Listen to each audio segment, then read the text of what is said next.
So, I've been kind of at a loss of what to do with this channel for a while, so I thought I would just make some kind of random topic videos. So this is kind of my first shot at that. Let me know if you guys like this idea. If not, we can scrap it. It can just be a one-time thing. I thought the first question I would try to kind of tackle with this is one that I think a lot of people have wondered about my content, and I've thought about before, and I think is a big question mark for a lot of people who know of me, and that is, can I talk about Earthbound forever? The Mother series, is there enough to talk about for videos for years to come? Am I just gonna eventually run out of things to say? And it's something I've been wondering for a while now, and people ask it occasionally on like streams and stuff, and I always say no, and I would say that's probably my answer, no. Well, let me rephrase. People always ask me if I'll ever run out of things to say about Earthbound, and my answer is no. Not no to can I talk about Earthbound forever? The answer is that really, I think it's a partial misunderstanding of what I do. I don't mean that in any sort of condescending way. I just mean I don't really talk about Earthbound all that much with my videos, because if you look at my videos for what they're, particularly the video essays, what they're about, they're usually not actually about Earthbound. They're about something else. They're about a broader topic, whether that's something that's more personal or something that's just kind of a more broad video game question. Here, let me just... Okay, so I pulled up some of my videos here, and I don't like to do this all that much, but I'm going to kind of talk about the meaning of a couple of them, because I usually like to let people draw their own meaning and kind of, if they want to know what I'm saying, kind of figure it out for themselves through what I'm literally saying. But just to kind of drive my point home here, so I have the video Earthbound USA Worth the Wait. The video is not really about Earthbound USA. It's interesting because for a 15-minute video, I think I only actually talk about it for 5 or 6 minutes of it. Most of that video is about a retrospective on a bygone time of the internet. And then there's Mother 3 made me cry for different reasons. That was just kind of an excuse to tell a little story and express my thoughts on the importance of physical media and stuff. These videos aren't necessarily about their titles. And that's because what I'm really trying to do with my videos is find something in the Mother series that I want to say that means something very important to me, and use that as a jumping off point. Now there's the topic type videos I do where it's about something very specific, where it's a couple years ago I did the Mother 3 bonus video. I did a longer video on Earthbound and Mother series rumors. Then I just recently did the ones talking about the Notebook trilogy, where those are on specific topics. And those I would actually say more so there's probably a finite amount of things I could do. I don't think I'm close to running out of things to say, but I would say that's much more likely for me to quote unquote run out of ideas for, run out of things to say, than the video essays. Because I think the video essays genuinely I could probably do forever, because that's more a question about the person rather than the content, I think. Because that's more a question of what do I have to say as a human being? Will I ever run out of things to say as a human? And to that I say, I'm not sure. We are finite human beings, so I suppose in a more ultimate sense, yes, because everyone does. No one can talk forever. So, as unsatisfying as this might be somewhat, I think the answer is yes and no. But I think what people really want to know is, am I going to stop making videos about this series? And for as long as I can, I will keep making videos about Earthbound and the Mother series. I don't know if this is something you guys are interested in or not. If you're not, just let me know. If I keep going through with making these short little videos, I want them to kind of be viewer based. So let me know what you guys want to see me talk about, or if you don't like this format at all, just let me know. And when it comes to things you want me to talk about, that can be anything. It can be a question, it can be reviewing a certain piece of media. Just let me know, guys. Have a good night. So today I want to talk about what's called art through adversity, which is just, the idea is basically this preconceived notion that great art comes from great struggle. And I'm here to say that that's not always true. Sometimes people make great art on accident. Sometimes they're able to make great art without struggle. It's much rarer, but it does happen. But what I want to talk about specifically is my personal experience with this idea of art through adversity. And that's that I feel like adversity in this sense for me oftentimes manifests in I have a streak of videos I don't feel were as great as they could. I never put out a video I thought was bad. I've always had confidence in my videos somewhat, but then after they go out, I start reconsidering and thinking, maybe that's not as good as I thought it was before I released it. And you know, that just happens. The important thing for me is that I don't like go back on what I made and like try to pretend it didn't happen, and as in trying to erase it from existence. I try not to do that. When I'm in those situations, what I find helps me most to, in a sense, come back from that slump I'm experiencing in my work is to take a step back, think about where my priorities have been lately in my work, and try to reevaluate if that's where I should be, and then really focus on putting my heart, mind, and mostly soul into what I'm making next. And I try to make that next work specifically reflect where I am at that moment that I've been led to through what I had recently made. I'm trying to keep the thread here going, but I understand if this becomes a bit convoluted and confusing.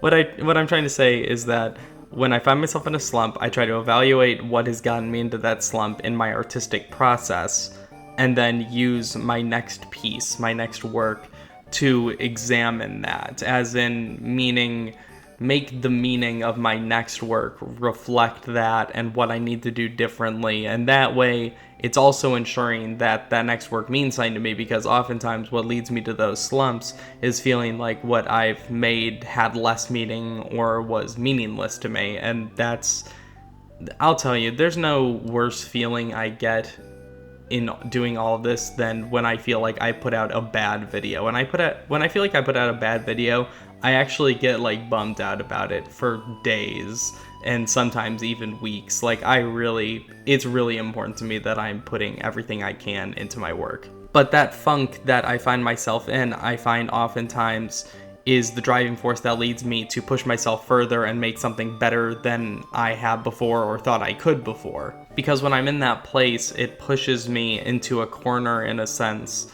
that makes me feel like I have the need more than ever to prove myself, not only to those watching my content, those around me, my peers and stuff, but to myself. Ultimately, someone's body of work, their art, is representative of them. It's a very vulnerable thing, obviously. And I guess I get so down in the dumps about it when I feel like I haven't done my best, because I feel like since my art reflects me, it's reflecting me as being lazy or me not putting all the effort I should be into what I'm doing. And when you're not putting the effort you should into your own hobbies, you're in trouble. While art ultimately exposes who you are, I try to use it myself, not only to do that, but that's inherent.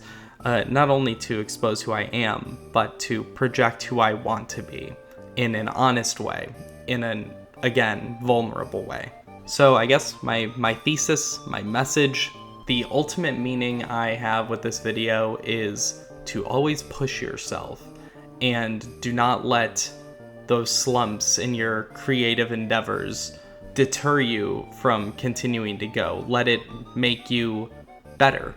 Let it bring you to a place where you're going to push yourself harder and bring you to new heights. It might take a while, it might be quicker, but put in the time and eventually you will get results.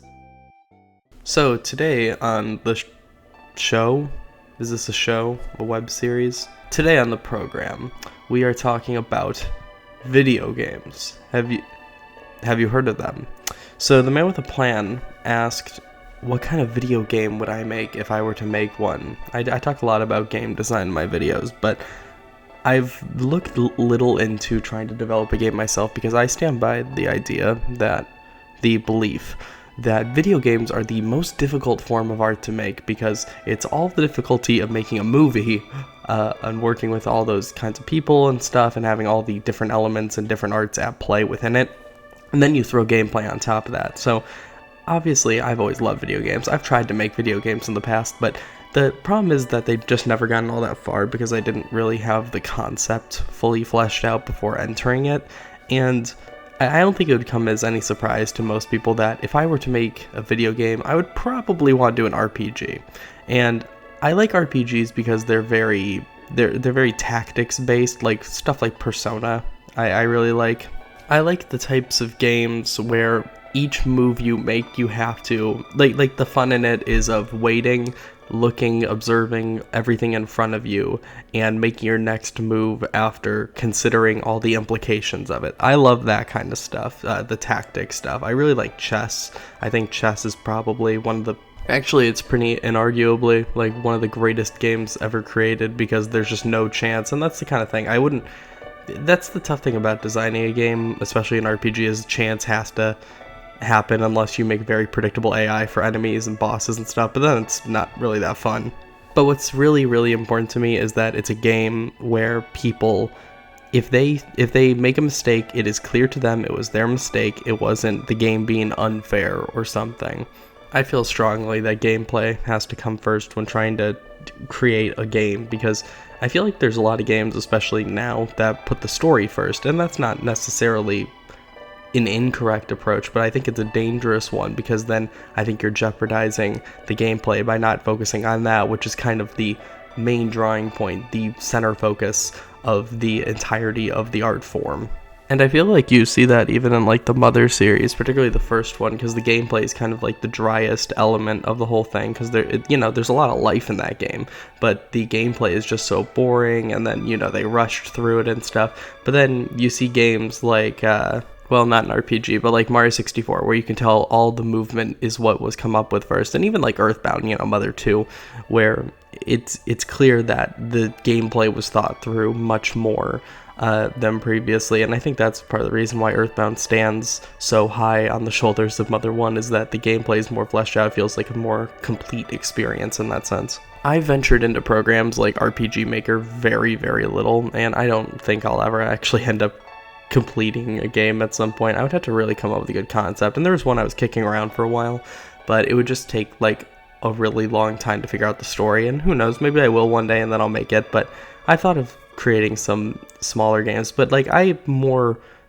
frankly am interested in a position of kind of like almost producing, where it's kind of overseeing and trying to help guide the project rather than being directly in charge of it, which is funny because I like to put the directed by title in all of my videos and stuff. But I think that is kind of a big part of this whole process of knowing your place and knowing your strengths and weaknesses, so that you can best employ yourself into that atmosphere to create the best game possible, the best piece of art you can. Because my favorite kinds of games are the ones that have moments where you experience the story, the experience itself as a whole through the gameplay. There's like great moments like in Final Fantasy VII and stuff where they do crazy things with the controls, and Earthbound and Earthbound in particular does it very well during its final boss, as many know. But yeah, the thing that's kind of the cornerstone for me is that if I made a game, I would want it to have that pure video gaming feel where you experience what the game's trying to do through the gameplay itself, and that itself tells you the story. And because I think that's a very beautiful and amazing thing when it can happen, and that's why it's seen so infrequently, unfortunately, in games, is because it's such a high art form in that sense that many can't even achieve it, and who knows if even I could. Never say never, but that's my thoughts.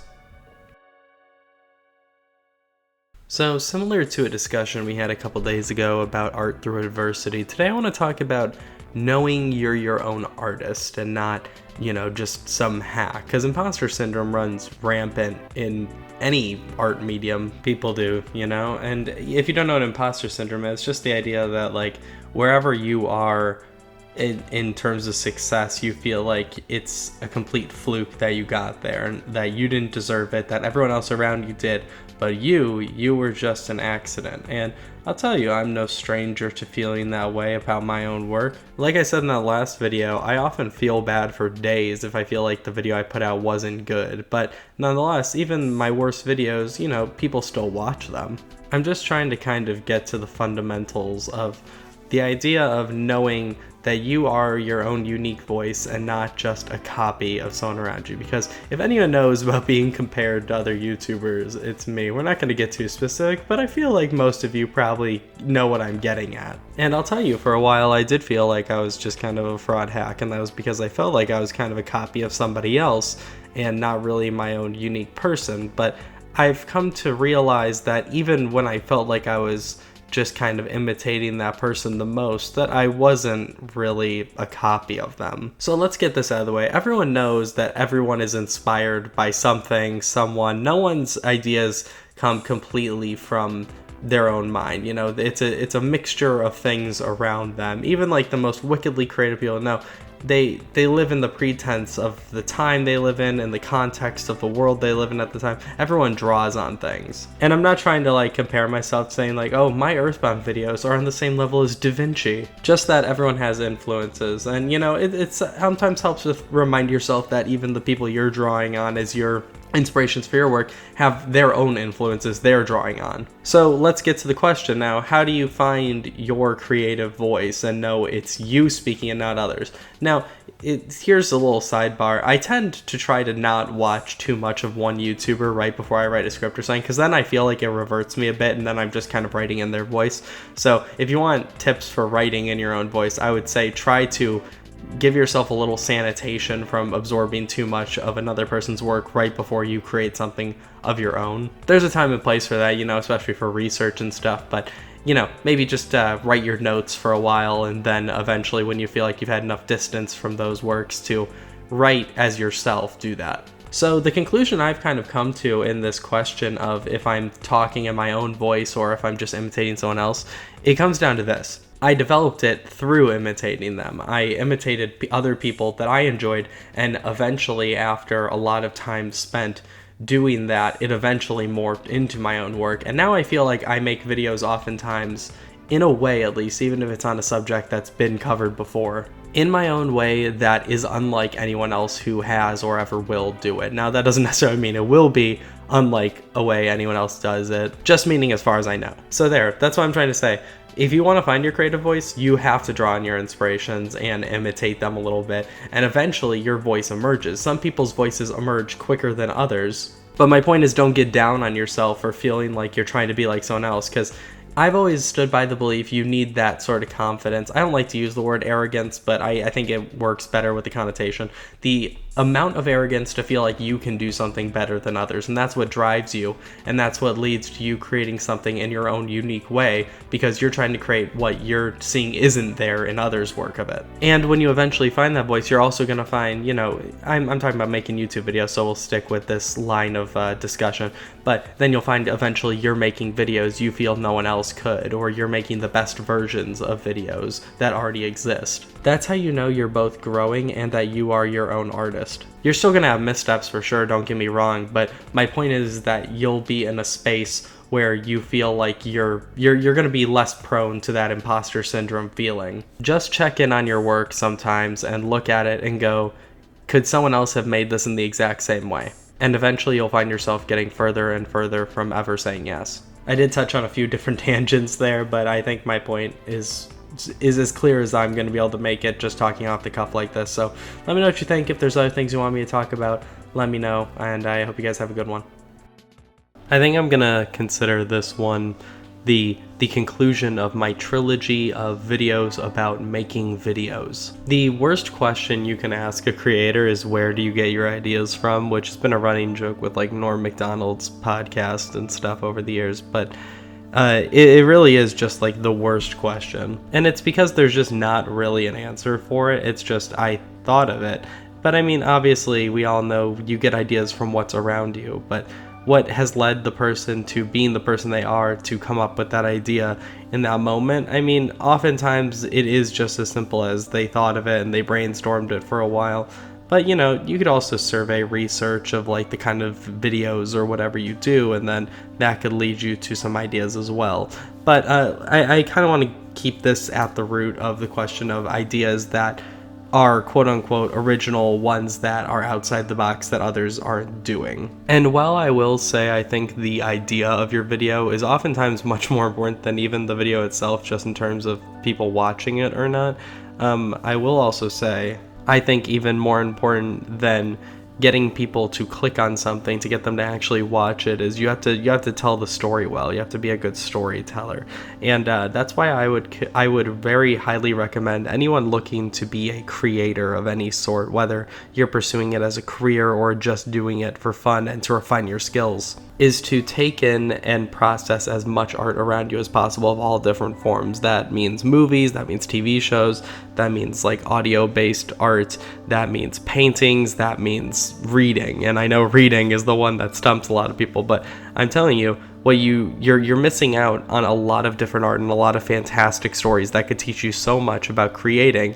and can help you coming up with your ideas because you just don't feel like doing it. I think the thing that a lot of people overlook when they're first starting to make videos and stuff is that what they're making has to have like kind of like a central point to it. It has to have, I mean, it's what's often called the message, but that doesn't mean it has to be some profound statement about life. It just has to have a very central point, because otherwise all these different points of your video are just going to be kind of just sort of a nebulous of kind of a theme without any kind of focus on it. And when there's no focus, it makes people go, well, why am I watching this? What are you getting to? It makes people go, what's the point of this? And then when you don't get to it, they feel cheated, and that kind of breaks your trust with your own viewer. Ultimately, what's going to bring people coming back to watch your opinion, to listen to your opinion, is the trust you establish with them.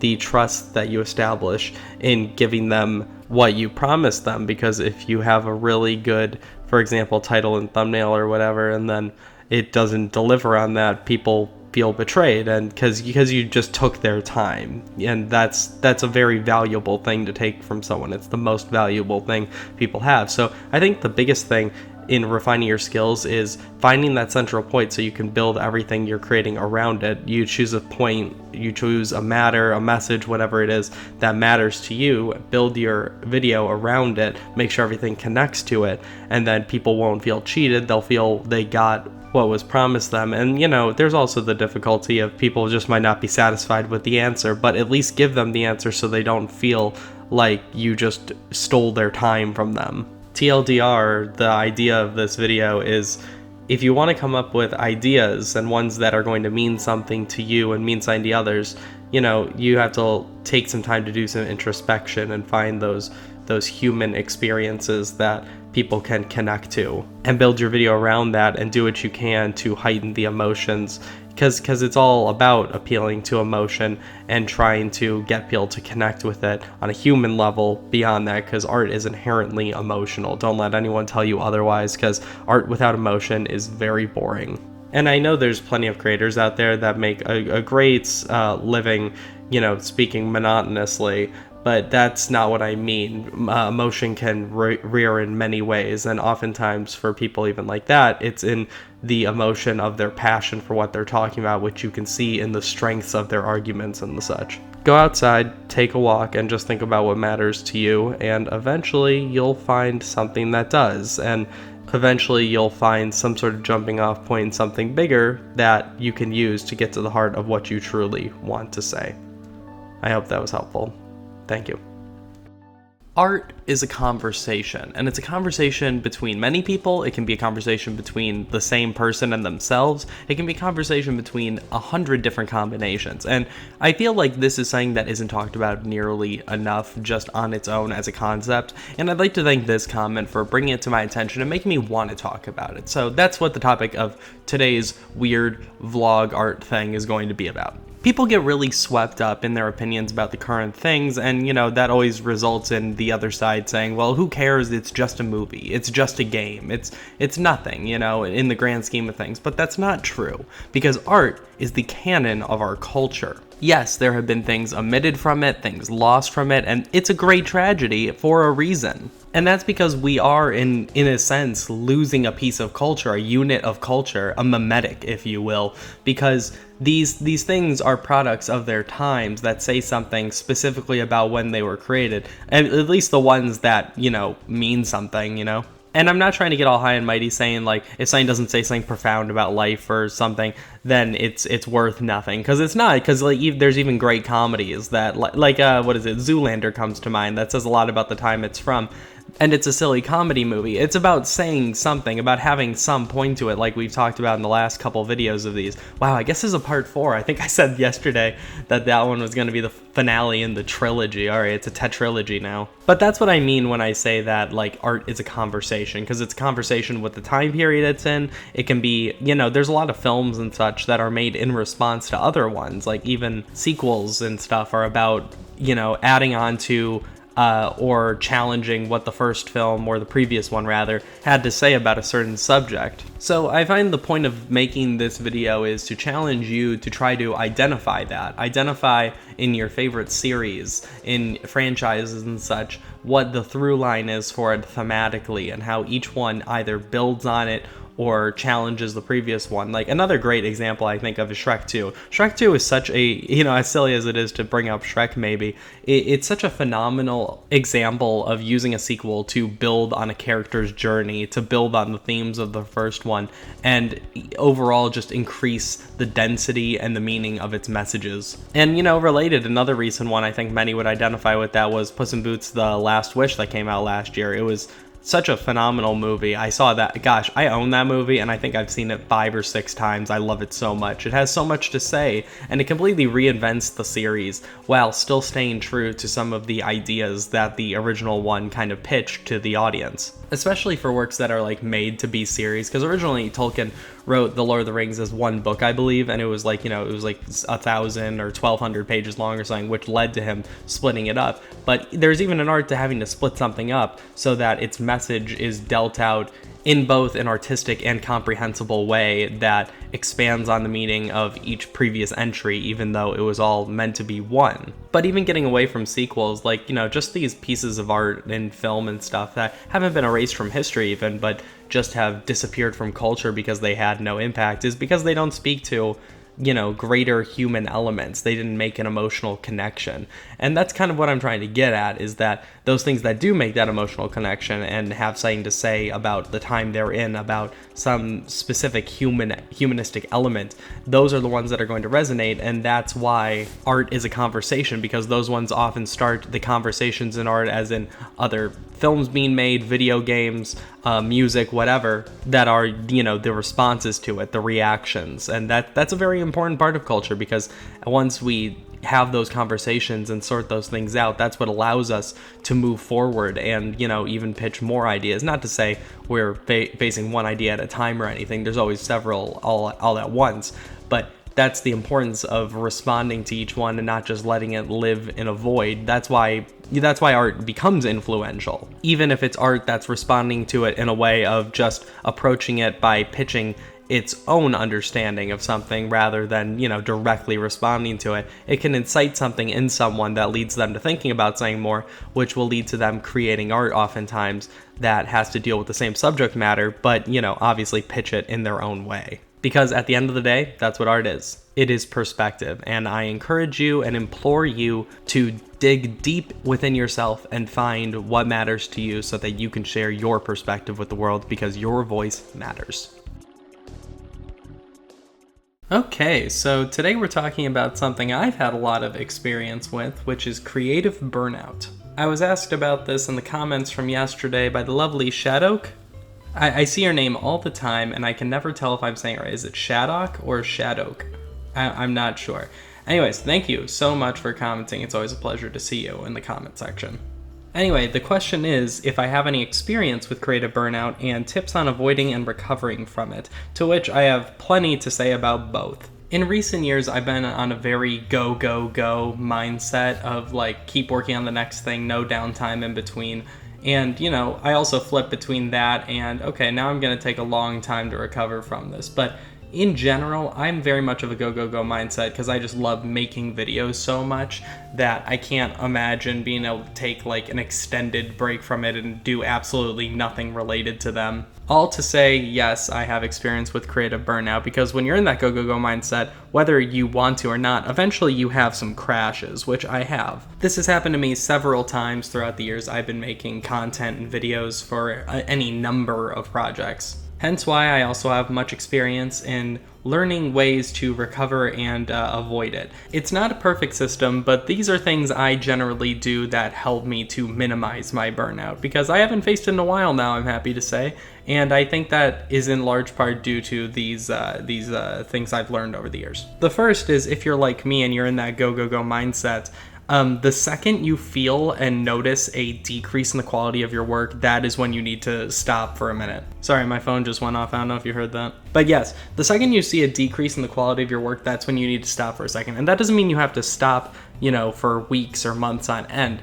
Sometimes, often for me at least, I just need to stop for like the day, maybe two. I think the longest I've ever had to stop from burnout in recent years was like a week. And when I'm taking these breaks, that's when I go play video games for leisure or something, because there's so many games I want to play and so many games that people want to hear my thoughts on, and I just never get around to finishing a lot of them because I'm just so go, go, go on the current work I'm doing for whatever creative endeavor I am currently working on. And I talked about it in a video a day or two ago, but this is also when I would go for a walk and maybe just spend some time brainstorming or just relaxing, depends on how burnt out I am. And this is also when I would read. I have a lot of books I've been reading lately, and I've been kind of falling behind in my reading, so especially now it's been like a better time than ever to catch up on the reading I want to do. But that's seriously like one of my biggest tips. The second you see the quality decreasing in your work, that's when you have to stop, whether it's for a day or two or however long you need. The only way I would measure a break being too long, though, is if you suddenly start feeling less motivated to work on it, which is how burnout manifests in many people, in which case I would say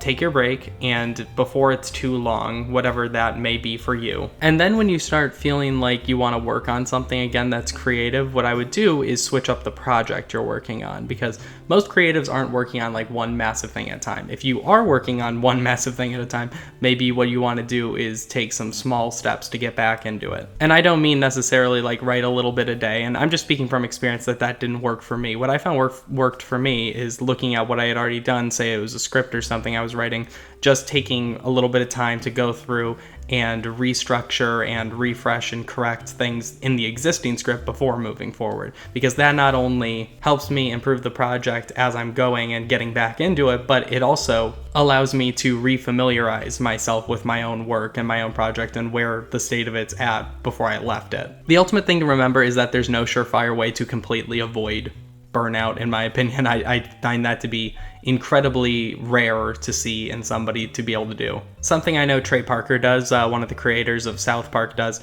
is he has Lego sets near him at all times in his office and stuff, because he says it's nice to have something to do where you don't have to be the creative head of it. You can just look at instructions to tell you how to do something, so you don't have to do the mental work of that, which I find to be very relatable and very true, which is why I also started picking up on puzzles and stuff like that. A big avenue for me for just some like leisure entertainment right now is playing online chess, and just finding something like that else to focus your mind and energy on for a little bit can be very relieving. Recognize when the quality of your work is decreasing and stop there to recover. That's about as good as I can answer that question. Thank you again for asking it. I thought it was a very good topic that I wanted to touch on at some point, and why not? Better now than later, right? For those who could use that information now. All right, thank you all for watching, and I'll see you guys tomorrow probably. So here's a topic maybe some people are curious about my perspective on. Are video essays, are video game reviews, I guess in a very broad sense, like, is criticism art? Is that an art in itself? And I would argue yes, in the most classical sense, of course it's art. I've gotten the comment before of like, oh my gosh, all the interest in your videos is owed to something else. It's nothing original of yours. And it's something I've actually thought about quite a bit, because, obviously that's a doubt that'll come into your head when you do something like what I do, which is focus on one series, or even, people who maybe review video games, maybe they do Let's Plays, maybe they write film reviews for a newspaper.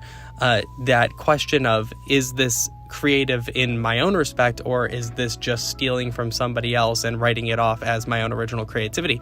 Which I would say, no, it's not, because the way you formulate your arguments, the way you come up with how you convey your message, that is the artistic element, and you are taking advantage of some sort of medium in delivering that point to an audience who you're hoping will listen, whether it's a written film review where you're literally typing it out, whether it's a video essay where you're writing it, then you're recording it, then you're editing it, then you're putting it on YouTube or wherever you host your videos. Of course that's art, because art in itself, if you just look at the definition of it, it's just essentially any form of human expression, which, I mean, some people might argue is way too vague of a definition, because that can be broad to a point of, well, me just turning my head is art then in that case. To which, funny enough, there is an argument to be made that is true, that turning your head is art. I mean, I'm getting to sort of an absurdist degree here, but I feel like you guys get what I'm saying probably. The way I see it in regards to me utilizing the Mother series as a jumping off point for my art, my artistic process, is this. Is the movie Goodfellas no less Martin Scorsese's own art just because the script is based on a book? Is Romeo and Juliet not William Shakespeare's own play because it's based on a lot of archetypal storytelling elements that were prevalent at the time? Is Earthbound not art because it samples a lot of existing music? The list goes on, and I think my point is being made clear here. Even things like mockbusters, which shamelessly rip off whatever's popular in films at the time, those are art in their own sense. It's just that when they're so void of purpose being like a reason for existing, whether that's to deliver some profound message the work has to say, or even just invoke a feeling in somebody, those works are so purposeless that's why we are able to poke holes in them. But when you have something truly purposeful to say, then obviously that distinguishes it from something like that, which is truly a ripoff, inherently. Criticism, at the end of the day, is a form of self-expression, and we all do it whether we like it or not. I think this just kind of gets projected onto people who, end up making a living off of it or become notable from doing it, because everyone expresses themselves through their thoughts on whatever art they've consumed. And even separate, going off from just like limiting it to art that's been experienced, anything that's happened to someone, their past experiences, a current event, whatever it may be, anything you're commenting on is criticism, and the art comes from how you formulate what you have to say about it. In which case, this opens the door to, yes, there is in fact good and bad criticism in an artistic sense. If the way someone is delivering what they have to say about art or whatever it is they're critiquing isn't interesting, isn't clever, isn't meaningful, then that'll distinguish what's good art from bad art in the sense of critique. But at the end here, my point isn't that there's good and bad art, it's that is art in itself. Star Wars isn't any less George Lucas's movie because it was heavily influenced visually by Flash Gordon. How he used those elements to tell a story of his own that was meaningful to him, that's how it became his own expression. And that's how, in a sense, it's a critique to some extent of those original serials, those Flash Gordon serials, in a sense. Because he's saying with it how it affected him. We talked about this recently. Art is a conversation, and when it's a conversation, it's responding to something always. So suggesting criticism isn't a form of art, and one that can be honed and made into something incredible or something incredibly bad, it's just completely nonsensical to me to suggest that. I got a bit fired up on this one. By the way, I'm sorry if I sound different. I'm recording in a different spot than I have been for these recently. Okay, I got a bit fired up about that. I felt stronger about that than I even realized. Thank you for watching. I will talk to you soon. Hi everyone, welcome back to this weird little show we do. Sorry I haven't done an episode in a few days. I've just kind of been really busy with other stuff, and then it kind of just escaped me for yesterday to even do. So let's jump right back into it. Also, thank you all for reacting so positively to this series. I'm really glad you guys like it. I like doing these. So today we're talking about how any process in relation to creating art is problem solving. That is the job of the director, but that's really the job, that's what's said, but it's really the job of every single person who's part of a project.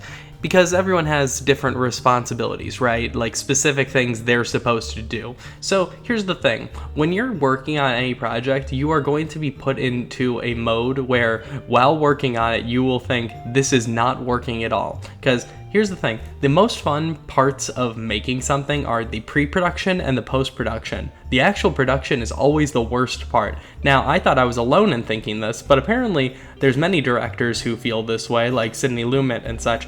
It's their least favorite part. I think Christopher Nolan said it as well. I want to be clear though that this does not only apply to film and video. This applies to every art form, because pre-production, if you're painting, is figuring out what you're going to paint. Production is painting it, and post-production would be, refining it, putting finishing touches on and putting like the finish on it. But we're going to focus specifically on the production section of this, because production is the worst ever. It's where everything feels the loosest. It feels like things aren't working because suddenly the edit or the final product you may have been seeing all the way up leading to it and occasionally see throughout production, all of a sudden it seems like it's not working and you're very unsure of yourself. That is where you do your problem solving. You see, during production, it's really just problem after problem arises that makes it so you have to compromise and you oftentimes realize that things you want to achieve with something just aren't possible with the resources you have. It's not a limit of artistic creativity or anything like that. It's more a limit of literally perhaps you don't have enough money to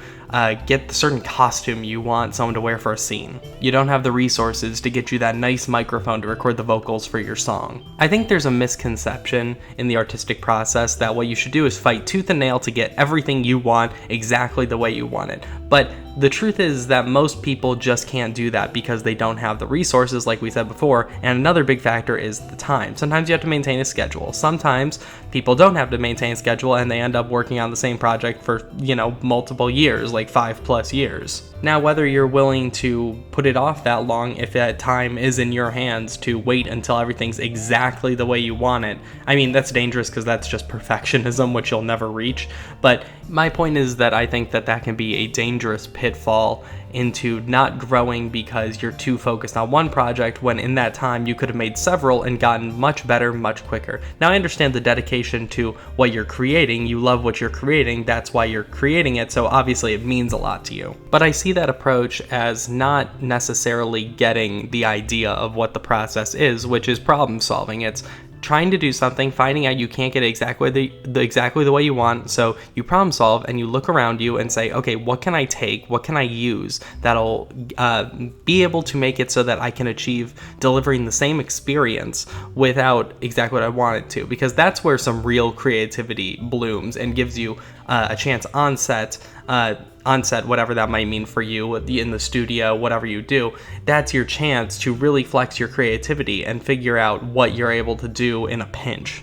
And by just constantly waiting every step of the way whenever you reach a point that you don't have the resources to do what you want to, I think you're limiting yourself in regard to really challenging yourself creatively, and I think that could be a great loss for you in the long run. So don't see those obstacles as an excuse to just wait and put off what you're creating. Use it as a moment to improve your creativity and allow yourself to have to get creative while in the process of making it, and not just front load the project with creativity of in the planning process. Let the creativity flow out of you while you are creating, because I think that not only will allow you to complete your project, but will be great knowledge for you in preparing and then eventually creating your next one. I'm not saying there aren't times when you shouldn't fight tooth and nail for what you want and getting something created the way that you envisioned it.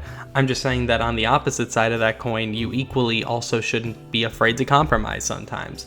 And frankly, sometimes compromises have resulted in some of the greatest strokes of artistic genius in history. I don't know if this one was a bit more rambly or not, but I hope you enjoyed it nonetheless. I'm going to be going away for a few days coming up this weekend, but I'll try to get a couple of these ready to go while I'm gone. So have a good one, everyone. Does all art have meaning? This has been something that's been questioned for a long time in, spheres of art since the beginning of it being created, right? And all of art history has led to this moment, to me telling you what I think it is. Like, that matters at all. Here is my position on this question. I think all art does have meaning, whether it's intentional or not, because I think there's oftentimes the question of, or is a retort to the idea that maybe people create art that doesn't, without any intention behind it. They just create it to create it. And here's what I have to say to that. It doesn't have a purpose for existing, because if it has a purpose for existing, it has meaning, because it was created with intention then. And part two is, even if it was created without intention, it still has meaning because it brings meaning to other people who see it, whether they even realize it or not. Now, obviously, that doesn't immediately mean all art has profound meaning or is high art, if you want to put it that way, but it has something nonetheless to it. A video game review has meaning to it because it's delivering someone's opinion of the game, and that's oftentimes the purpose for it existing. A person's stupid meme that they created in 10 seconds on Meme Generator has meaning because it's meant to invoke some sort of reaction. Oftentimes it's trying to invoke laughter out of its audience, but who knows, sometimes it's created just to shock people. My point is, I think it's pretty inarguable that art inherently has meaning, whether it's prescribed by the artist or not. Because there has to be a level of acceptance by the artist that when they send something out into the world to be observed by others who are not them, their art takes on a life of its own separate from them. And that's just going to be how it is. Because even whether they accept it or not, frankly, it's not their choice. It happens no matter what. It's inevitable. Let's even take this a step further and go very extreme and say someone created art without intention, and they created it only for them, for no one else to see after they lock it in a safe in their basement so they're the only person who ever sees it, right? Well, that's a paradox, because they created something with the purpose of hiding it so it can only be theirs. So, you could even say that's meaning in a sense. But by virtue of them seeing it as something worth hiding in the first place, that means it means something to them. Even if that meaning isn't something profound, saying something profound about life, it's just, I created this so only I can have it. That's purpose, that's intention. We're getting pretty abstract here, but let's derail this hypothetical a little bit and say a person creates something without intention and by happenstance. They're the only person ever seen it. They don't create it with the intention of never showing it to someone, but it just so happens that this, a 97-year-old man creates a piece of art that he makes, and then he dies the next day after it's completed, so he's the only one who saw it by happenstance. Then, does that have meaning? So, like we said, it still has no intention. But even if nobody ever ends up seeing that art for the rest of its existence, yes, it still has meaning. Because even if a message wasn't embedded in it by its creator in terms of saying something, the mere act of them creating it for the sake of creating it gives it some level of deeper worth. Because that person had some sort of drive, had some sort of reason for making it.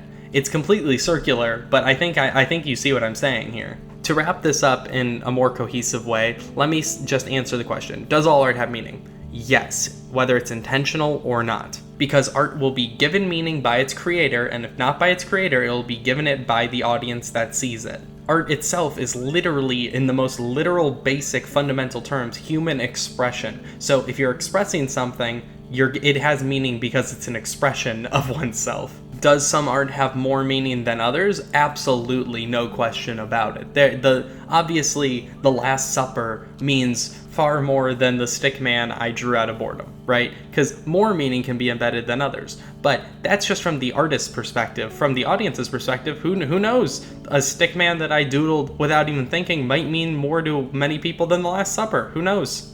It's a tough question because it requires two perspectives, the perspective of the artist and the perspective of the audience. And ultimately, if the question is, does art all have meaning from the perspective of the artist, then I guess not in a sense, but in general, that question, inherently, yes, it does. Okay, I hope that answer was at least engaging and interesting and maybe made you think of that question in a way you hadn't before. If you disagree with me, that's fine. I would love to hear your disagreements and thoughts on it. I'll see you guys next time.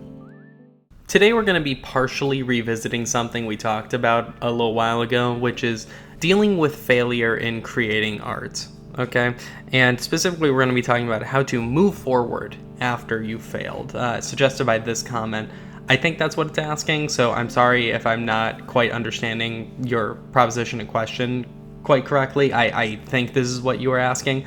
I want to talk about this. So what I talked about before is still like the top truth I have to offer on this question, which is when you fail and you feel like your work didn't live up to what you wanted it to be, that it flopped and it was missing the emotionality, the quality, whatever the dimension might be of what you wanted for it, that puts you in a great position. Now, it doesn't feel great. It feels like I screwed up, am I a fraud? It brings up all these questions of imposter syndrome, right? But it also, if you're really trying to improve and grow as an artist, puts a fire in your stomach. Not necessarily one that makes you instantly want to go back to creating something right away, but it puts a fire in your stomach to prove yourself. And that's healthy, I think. I don't think someone should succeed all the time, because we've seen performers in the past and stuff that become megastars, and it feels like they have stopped challenging themselves. All their stuff starts feeling the same. You see it a lot in music, I've noticed particularly, but I think you see it in films as well when you're looking at like an auteur's filmography or something like that. Things start to feel samey, and it feels like they've stopped challenging themselves and therefore are taking less risks. Now, obviously, those risks can equally land them in a position where they feel like they failed and need to prove themselves, but it's good to take risks. It's good to take risks if you feel like that decision is going to pay off to an even greater product. You know, there's room and a time and place for that. But the way to deal with failure is not to just wallow in it and feel like you can't do anything right. It's to take that as an opportunity to look at what you've just created, evaluate it over and over again, probably I would say over the course of a few days to a week, to really try to soak in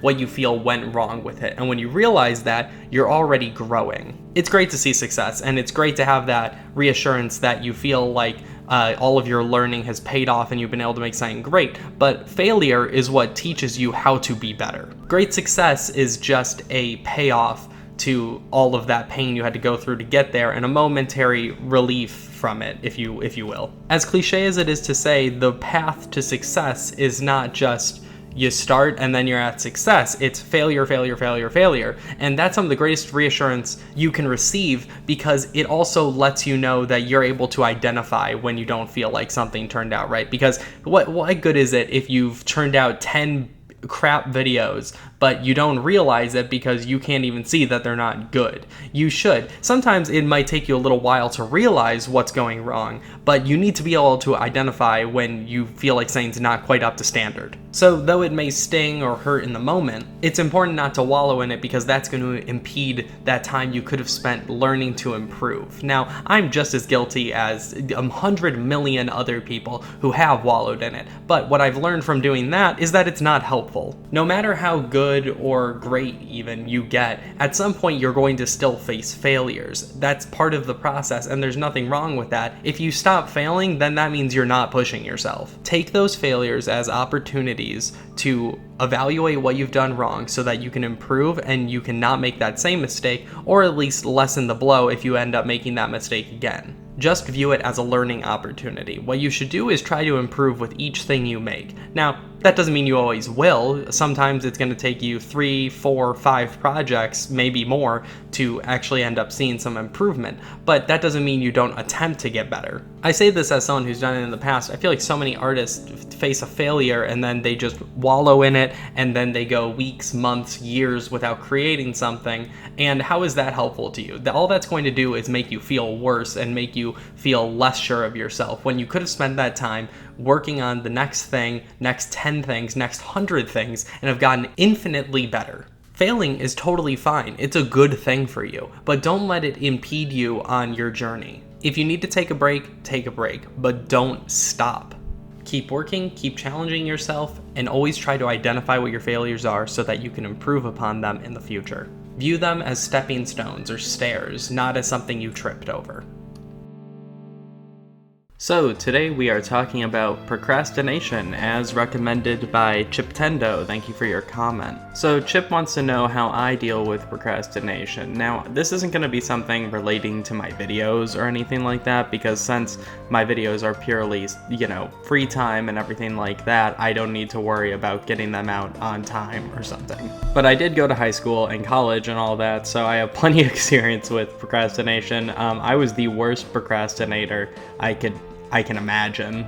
But since I feel like I've actually gotten better since I've completed school and everything, so I want to give some tips on how I go about handling procrastination and all that. And I specifically want to give some tips on procrastination in regards to writing, whether it's writing an essay or something like that, because it sounds like this is probably something a lot of people in school deal with, so I want to give some help. And then I'll go into procrastination in other areas of your life. So when it comes to writing, what I found the best thing to do is take a sheet of paper or a document, blank document, whatever you're doing.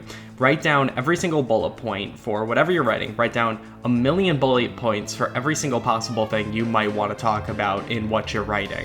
And here you can also go ahead and add a bunch that you want to write about that is sourced from your research, whatever that is, whatever that may be. And just complete brain dump. Write down every single thing that you might possibly want to touch on, even if you end up deciding later you don't want to, okay? Just every single thing you can think of.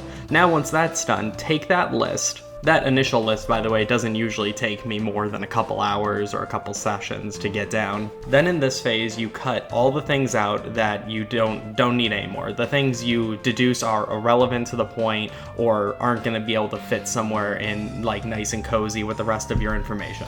You're basically polishing this list up. So get rid of all the stuff that you have second thoughts on, that you think isn't end up going to be relevant to your point, etc., etc. Now, once that's done, order it. Put it in a specific order. This is where you're going to create your outline. So I know that I'm essentially just saying do the work, but that really is the only solution to procrastination. And I know a lot of people suffer with it, but this is a step I have found that makes writing things like essays or whatever for school, whatever you might be doing, much easier. So now order all that information into an outline. Your introduction, your body paragraphs, however many of that there may be, and then your conclusion. This is how I write my videos, by the way. So once you do that, this is only going to take you a little bit of time, and depending on the heftiness of your assignment, it might take a little bit more time than ours, but doing this first is going to make the actual writing portion so much easier, and then frankly you can crank out the actual writing much faster this way. So once you have your outline done, you're already way ahead of everybody else. Now, I know a bunch of teachers throughout school teach you to do outlines and everything, but I think the process of that in which they teach you is not always the most helpful. So step 1, brain dump. Step 2, refine and cut things out. Step 3, order into an outline. And now you're all set up, because from here on, you just had to convert your bullet points into sentences, basically. And voila, you've created a roadmap for all of the rest of the work you have to do. And you can kind of apply this to pretty much anything you need to do in regards to most things in life. These are essentially what to-do lists are. Now, when you're creating a to-do list, I know that sometimes it's hard because you create the list and then you don't end up doing it, or you create it part way into what you're doing. Here's what you should do. Make a to-do list and intentionally add things you have already completed, productive things you have already completed recently to the list, so that you can immediately scratch them off, because that is going to give you the dopamine rush you need in order to want to do more things. The real solution here is taking it a little bit at a time, and I know you've heard that a million times, but what I'm telling you is set a realistic expectation for yourself.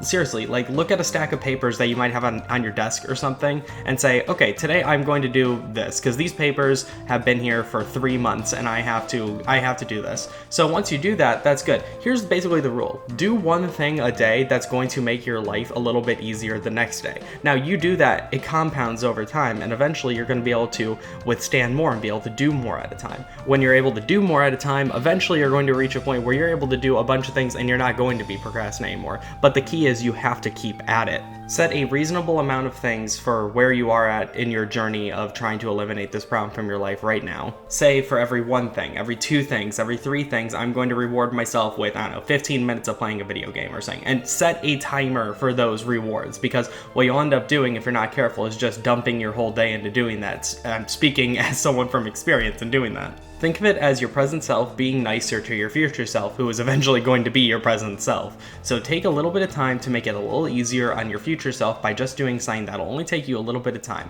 Now, there's the steps I gave you just a little bit ago about, making an outline and all that. You can even take those steps a little bit at a time. Just make sure it's conducive to the timeline you need to stick to for whenever something needs to be completed. Break it up however you want, but just don't save it all for the end. I apologize that probably a lot of the information I gave in this video is probably stuff you've heard before, but hopefully I gave you a fresh perspective on it and something, and a way to digest it that makes it a little bit easier for you to reprogram it in your brain so that it isn't viewed as just doing work.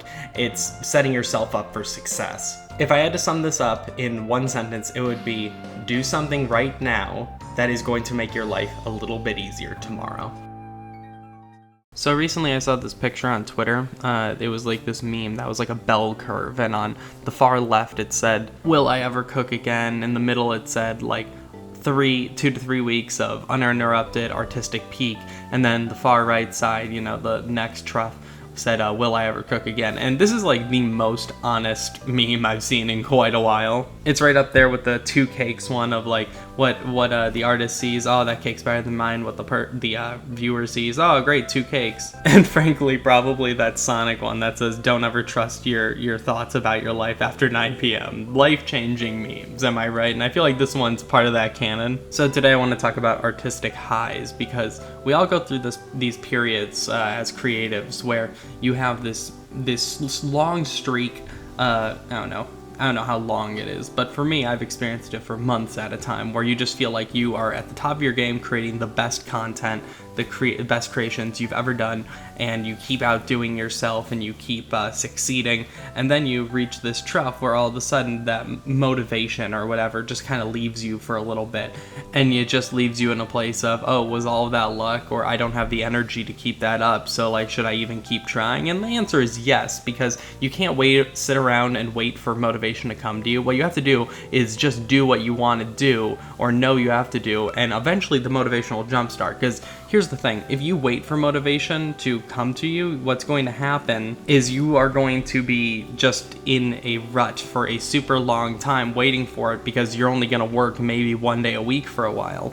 And if you just push yourself to do something regardless, you're at least doing something, and you can always repair it later if you're not happy with how that turned out. You can always change it, right? But then at least you have something to go off of. What I've started to do is make a pipeline, like a visual pipeline for myself, so that I can look at the progress on each of like my projects I'm working on, each of these videos, and see how far along they are. And there's like a little it's basically a progress meter I can watch in live time, essentially, that I update as I'm progressing through a video, so I can see if I'm not feeling one project and I still need to push myself to work on something. I can look at where I am on these other ones and be like, okay, here, I can push this one a little bit further, and then I feel not only like I'm actually getting things done, but I feel extra productive because I see all that I'm getting done across multiple projects. So it also makes me feel or understand in my own mind that I'm also doing and producing much more than I was previously. I think there's probably also like an onset people end up conditioning themselves to, where they're nervous when they're experiencing like massive artistic highs. They're like, oh gosh, it's all gonna come crashing down soon.